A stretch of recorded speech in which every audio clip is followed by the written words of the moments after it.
we'll move on now to Kevin Flanagan, who's the director of St Anthony's Centre in Trafford in Salford Diocese, and he's going to tell us about the current effects and the long-term effects. This is going to be a very long shadow, isn't it, that this epidemic has economically, financially, on working people and families, and the kind of vulnerabilities that it's going to expose them to over the long term. So welcome, Kevin, and over to you. Thank you. I hope you can all hear me clearly. It is great to be with you, and thanks for some long lost friends who I've seen on this morning's session. It's great to be with you again and to share with you some of the work that we've been doing at the St Anthony Centre for Church and Industry and with the other projects. So those of you who know my background, I'm National President of the Commercial Services section of the Union, which has over 200,000 members across the country, and also in the GMB as the has itself over 631,000 people. So I get a good feel for what's happening in the world of work. And of course, our work in St Anthony's and with our partners is proving quite demanding. We chose not to close, quite simply because at a time of crisis, I think we need to dig in and dig out. And actually, that's what we were doing, like so many of the other charities, is to respond to the issues that we were seeing immediately in front of us as COVID started to kick in.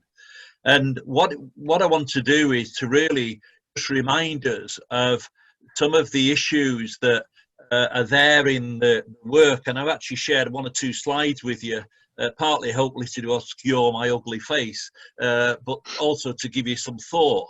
One of the key principles in Catholic social thinking is about the common good, the search after and maintenance of all those necessary conditions to enable people to become more fully human. Work actually it plays a fundamental key. Jean Paul II in Centesimus Annus, the centenary encyclical, talked about work is for the person, not the person for work. He also placed human work as probably the fundamental key to the whole social question. And I think most of us, we will realise, looking at the world in which we're in, that human work is pivotal to people who need money, who need housing, who need accommodation, who want to share their skills.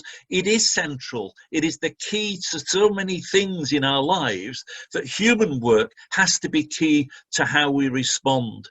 It also, in terms of our economy, it is linked to how far we see people marginalised, how far we see people in poverty, and how far we see the growth in inequality. So intrinsically, work itself has to be the fundamental key. If we want to look at the impact of COVID, we've only got to look at this slide. This slide shows us the huge, massive drop in working hours as a result of COVID. It is a record drop that we've seen across the country and, of course, increasingly across the globe. Never, ever seen before of working hours lost in the population. 9.7 million workers in this country are covered by furlough. We have 27 million people in employment in the country. The working hours, as I say, a record 175 million drop in this period. 800,000 households will see a drop in income. That's fact. 1.1 million people could dip below the poverty line by the end of 2020. That's additional people in this country. That's additional. This is recent research done by government agencies and others, and also we will see as a result of that something like 200,000 more children entering into poverty in households where there is human work or there is a lack of human work. So these are very significant impacts. And I noticed in the press today that the chairman of Microsoft is talking about 250 million job losses across the world as a whole, mainly due to COVID, but also due to the digitization of the economy. These are very significant shifts. These are massive shifts that we're seeing in the global economy and in the UK economy. Key to good work is training. Training for many people and skills development has to be key to enable people to be able to compete in the economic system that we're in. And if we don't have ability to be able to get into work, be able to hold work and be able to compete for work. However, I think it's worth us reminding ourselves that 25% of the UK workforce has functional difficulty with English and maths. That's at current. 1 in 4 have functional difficulty with maths. 1 in 6 have functional difficulty with English. These people are often to be found in lower skilled, insecure work. My whole experience of 40 years working in developing the work at St Anthony's Centre has centred around training precisely because of that. If we're going to release people out of insecurity and to enable them to compete and to have a fair say in society, we have to train them, we have to skill them, we have to enable them to be able to compete in the marketplace. These factors are happening at the same time as we see significant shifts in the funding in FE and HE in the country. I was pleased to see that there are a growing number of people who have applied to go to university this year. It would have been a record year. However, as somebody who works with colleges and universities also, I realised that it could be interesting to see how many of those students will really materialise in September.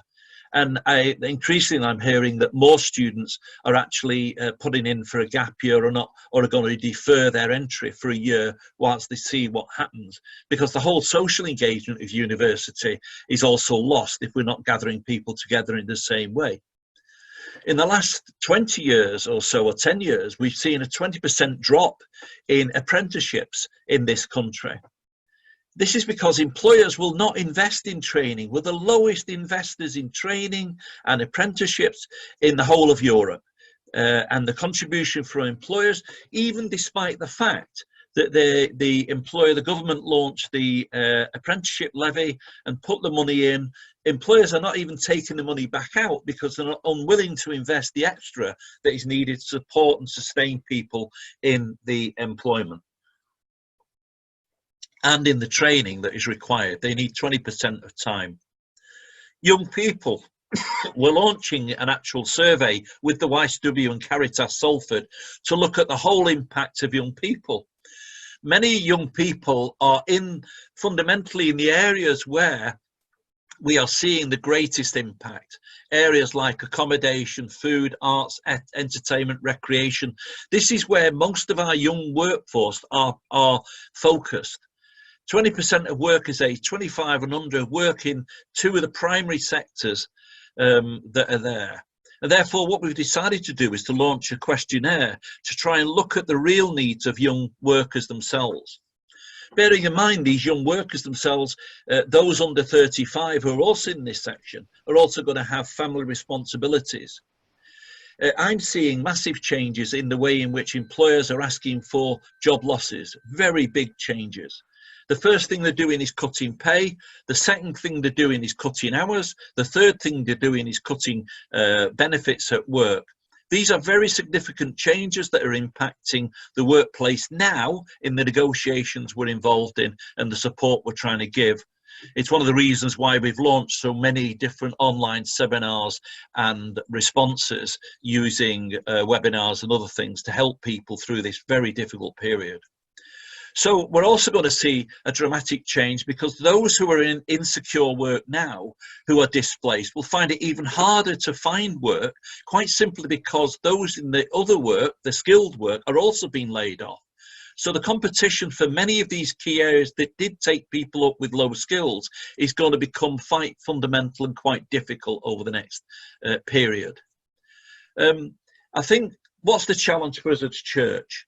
I think we need to, I was disappointed when the Bishops' Conference closed the World of Work Committee. We need the right to be able to have affordable education and training, and the right to train is important. It's fundamental. If we're not able to share in the fruits of the economy because we've not got the skills, then actually we need to advocate more and more for the right to train, the right to be able to support it. The employers' reactions are varied. I know HMRC are going to be kept very busy with fraudulent claims for the next 5 years. That's what they've told me. Also, the right to belong to a trade union, for trade unions to function effectively in social justice. I see so many cases where people are just being told, by the way, you either accept this or you go or you leave. That's your choice. These are fundamental to the church. Kevin, thanks. Thank you. Is that, so, yeah, carry sorry, on. Just a few seconds left. So, all right. 1 minute. All Yeah. I want to say is this. If there's anything we need to do is to empower our laity to understand the principles of Catholic social thinking, to advocate for more justice in the world of work and for a fair economy. I want to see a radical church, a transformational church that witnesses to that which we preach in very radical ways through which the charities themselves are already showing. And these charities, as we've already seen from Caritas and CSAM, our partners, are seeing a 20% cut in their funds. It was interesting, the Pope started by giving a fund of €1 million out to the community in Rome to support them in employment. I would like the Bishops' Conference, interestingly, why don't you support at least £1 million project to help those charities working with those in the world of work? This is key. This is not a time to sit on the fence. This is a time for action. Thank you for listening to me. Great, thank you, Kevin. And that really highlights the kind of challenge that we're going to be facing in all of our parishes, aren't we? You know, Yep, it's absolutely. on the ground where we are, with the kinds of people that we mix with, working from the buildings that we have, that we can actually find solutions that speak to the conditions that are going to unfold, and they're unfolding, you know, now before our eyes. So you've given us a kind of rallying cry to get ready for the mission that lies ahead, and we can explore a lot of your questions this afternoon, I think, when we respond to Father Joseph's input.